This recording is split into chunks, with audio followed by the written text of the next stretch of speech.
Hello friends, প্রাকৃতিক সৌন্দর্য চ্যানেলে জানাই সকলকে স্বাগতম।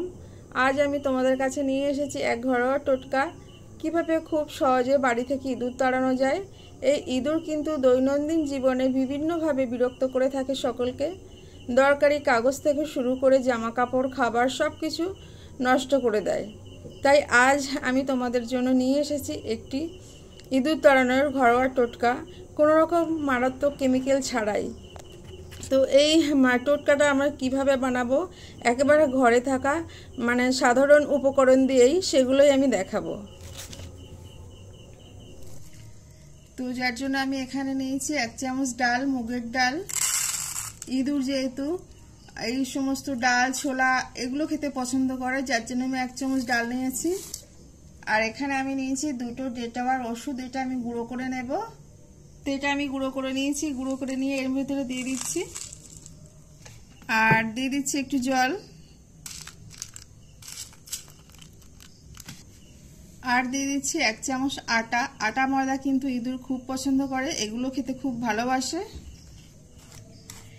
আর এখানে দিয়ে দিচ্ছি 1 চামচ সোডা। এই সোডা কিন্তু ইঁদুরের খেলে খুব অসুবিধা হয়, পেটে মোচড় হবে আর মাথা ব্যথা করতে শুরু করবে, যার জন্য ইঁদুর খেয়ে আর ঘরে থাকতে পারবে না, ছুটে পালিয়ে যাবে।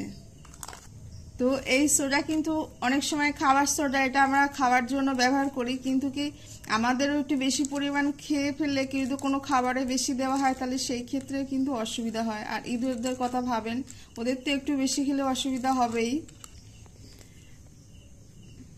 আর এখানে দিয়ে দিচ্ছি 1 চামচ ছাতু। ছাতু কিন্তু খুব সুন্দর একটা ফ্লেভার আসে, যার জন্য ইঁদুররা খাবারটা খাওয়ার জন্য ছুটে আসবে। এটা আমি একসঙ্গে একটু মিশিয়ে নেব। এখনো কিছু দেওয়ার আছে, তো একসঙ্গে সবগুলো মেশাতে অসুবিধা হবে, যার জন্য আমি অল্প অল্প করে মিশিয়ে নিলাম। আর একটু দিয়ে দিচ্ছি গুঁড়ো লঙ্কা, এটাও খুব ভালো করে আমি মিশিয়ে নেব। আমরা যদি এরকম ঘরোয়াভাবে কিছু করি, তাহলে কি আমাদের টাকা খরচও কমবে, আর ইঁদুর কিন্তু এখানে ওখানে পড়ে থাকবে না, যেটা আমাদের খুব অসুবিধা হয়। খেয়ে একদম পালিয়ে ছুটে চলে যাবে ঘর থেকে, আর আসবে বলে তো মনে হয় না। আর এখানে দিচ্ছি একটু নারকেল তেল, এটাও আমি একসঙ্গে মিশিয়ে নেব। তো পেস্টটা তৈরি হয়ে গেছে। এবার আমি কোথায় কোথায় দেব, কিভাবে দেব সেটা দেখাচ্ছি, সেটাও কিন্তু সহজভাবেই দেব। তো এখানে আমি একটা টোস্ট 3 থেকে 4 টুকরো করে নিয়েছি, 5 টুকরো। তো আমরা যদি এই মিশ্রণটা ডিরেক্ট কোনো কাগজে বা কোনো কিছুতে দিই, তাহলে কিন্তু ইঁদুররা বুঝে যায়, খেতে চায় না, কারণ ওরাও খুব এখন চালাক হয়ে গেছে। এর জন্য এই খাবারগুলোর উপরে যদি আমরা এই মিশ্রণটা খুব ভালো করে মিশিয়ে তারপরে কোনো একটা কাগজে মুড়ে দিই, তাহলে অনেক সময় ওরা বুঝতে পারে না, অল্প হলেও একটু খায়। আর এই মিশ্রণটা কিন্তু খুব বেশি খাওয়ার কোনো দরকার নেই, অল্প একটু খেলেই কাজ হয়ে যাবে। তো আমি সবগুলো টোস্টে এইভাবে লাগিয়ে নিচ্ছি। তো দেখুন, আমি এই যে টুকরোগুলো লাগিয়ে নিয়েছি, এগুলো আমি ঠিক করে কাগজে মুড়ে নেব। তো আমি আরও একটা পেজ নিয়েছি, এটা আমি 4 ভাগ করে নেব।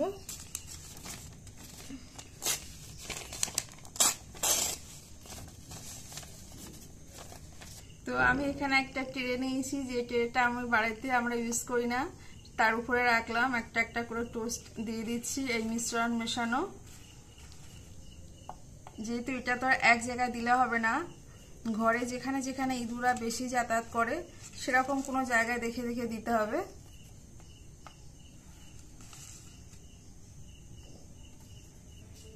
তো দেখুন, আমি ইঁদুরের খাবারটা রেডি করে নিয়েছি, এবার আমি দেব। আসুন দেখাচ্ছি। ইঁদুর কিন্তু এরকম জায়গায় বেশি থাকে বা যাতায়াত করে, যেহেতু জামা কাপড়ের শোকেসের একটা থাক, এর নিচে আমি একটা দিয়ে রাখছি, যাতে খুব সহজে দেখতে না পায় বা একটু খুঁজলেই পেয়ে যায়। তো এখানে আমি একটা দিয়ে দিচ্ছি।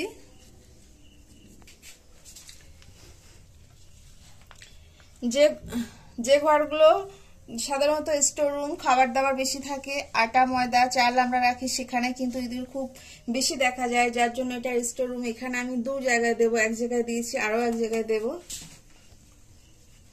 এভাবে কিন্তু আপনারা আপনাদের যেখানে যেখানে ইঁদুর বেশি যাতায়াত করে সেরকম জায়গা দেখে দেখে দেবেন, তাহলে ওরা খাবে।